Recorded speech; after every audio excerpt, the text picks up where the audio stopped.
I think Arsenal's fixtures have been very favourable. As you mentioned, they played one of the blue chip teams and got beat, which is, no disaster, but away from home. So I think Arsenal are playing the better football out of the two. I've not seen Arsenal live this year, but I've seen Spurs live.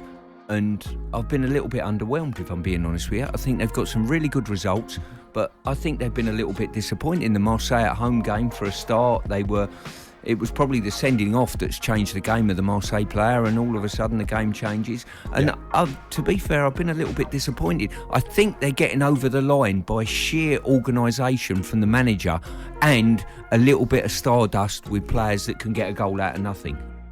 I mean, what do you make of Glenn Hoddle's comments going into this one?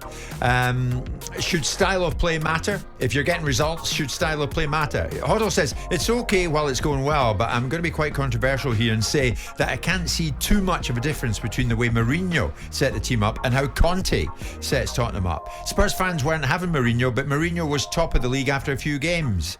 They're playing with a handbrake on a bit.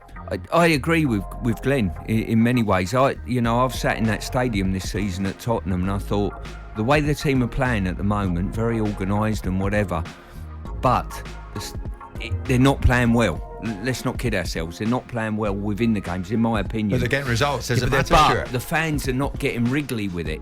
Sometimes at Tottenham they can be quite vocal. But there's a thing called, don't you think there's this belief element? It plays a big part. And I just feel there's a belief there now. They're very patient. Conte is in charge of that team, not the other way around.